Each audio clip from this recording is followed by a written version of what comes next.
सभई दीवारन सां ता तुंहिंजा भारी बुर्ज लुडन तूं हीनो आ हथियारन सां तुंहिंजा हथियारन न्याय काबिल एहतराम सिंध गवर्नमेंट जा मुलाज़िमीन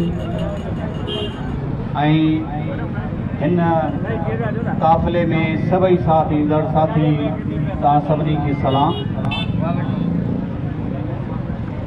निहायत अफ़सोस की ॻाल्हि आहे जो हेतिरे वक़्त खां वठी सिंध जे हर खाते जा मुलाज़िम एहतजाज में रुधल आहिनि।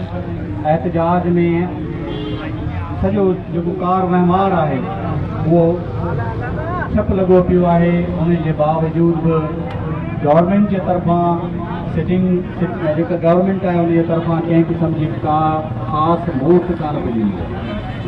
इहा इलाही ॾुख ऐं अफ़सोस जी ॻाल्हि आहे। पाकिस्तान में सब खां वॾी जमहूरियत की दावा कंदड़ पाकिस्तान पीपल्स पार्टी जो चेयरमैन जॾहिं मुख़्तलिफ़ प्रेस कॉन्फ्रेंस करे चए थो त आउं रिक्वेस्ट कयां थो CM खे त हू मुलाज़िमनि सां ॻाल्हाए, पर उन जी उहा रिक्वेस्ट अञा ताईं शायदि CM साहब जे कन ताईं कोन पहुती आहे। उन खां पोइ हू चए थो जेकॾहिं सिंध जा मुलाज़िम 6 तारीख़ ते बिलावल हाउस ईंदा त वेलकम कंदुसि। अरे बाबा, महीने खां 1.5 महीने खां एहतजाज हले पियो, तूं 6 तारीख़ जो इंतज़ार छो थो करीं? तूं हुकुम ॾे CM खे त मसइलो हल करे न। त ही मसइला ही जेके मुलाज़िम जेके सरापा एहतजाज आहिनि, रोडनि ते आहिनि, रस्तनि ते आहिनि, तालीमी इदारा बंदि आहिनि, सिविल अस्पतालूं बंदि आहिनि, नंढा वॾा जेके ॿिया इदारा आहिनि उहे सभु बंदि आहिनि। अञा ताईं एतिरो वॾो नुक़सानु थी चुको आहे।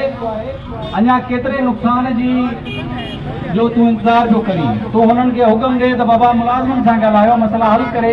हीउ जेको एहतजाज हले पियो, हीअ इंटरनेशनल लेवल ते तव्हांजी जेका बदनामी थिए पई, जेका बेइज़ती थिए पई, हीउ रोज़ लखनि जी तइदाद में जेके लानतूं, जेके मलामतूं, जेके तव्हांजे ख़िलाफ़ नारा लॻनि पिया, उहे तव्हां ख़तमु करायो न।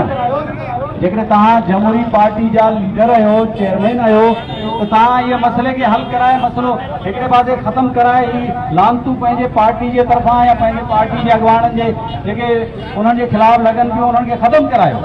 पर हू चए थो न, तव्हां 6 तारीख़ भले अचो, माना 6 तारीख़ ताईं बि असीं एहतजाज में हुजूं, 6 तारीख़ ताईं बि असीं मुसलसल इहे इदारा बंदि करे वेठा हुजूं। चेयरमैन साहब जो शायदि ख़्यालु इहो ई आहे।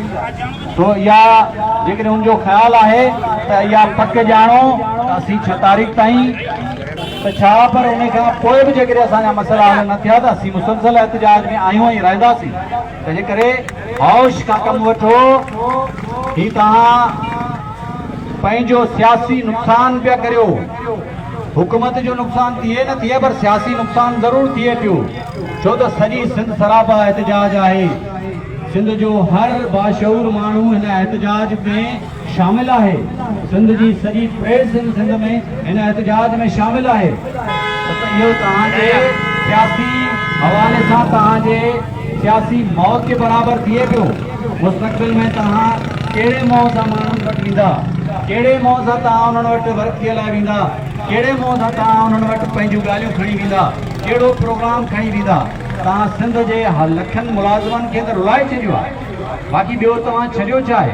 तंहिंजे करे बिलावल साहब खे इहा गुज़ारिश आहे त हू 6 तारीख़ जो इंतज़ारु न करे, बल्कि जेतिरो जल्द थी सघे अॼु ई सुभाणे इहो मसइले खे हल कराए ऐं हिनखे पाबंद करे CM खे त बाबा तूं ॿई मुलाज़िमनि सां ॻाल्हाए, मसइला हल कराए, हिनखे मामले खे ख़तमु कराए, त जीअं वधीक बदनामी न थिए, वधीक जेका इंटरनेशनल मीडिया हुजे या नेशनल मीडिया हुजे उन ते जेका बदनामी थिए उहो न थिए।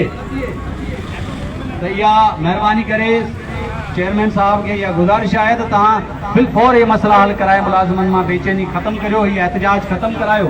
इहा तव्हांजे लाइ बि वधीक बहितर आहे ऐं सिंध जे इदारनि जे लाइ वधीक बहितर आहे। तव्हां सभिनी जी वॾी महिरबानी।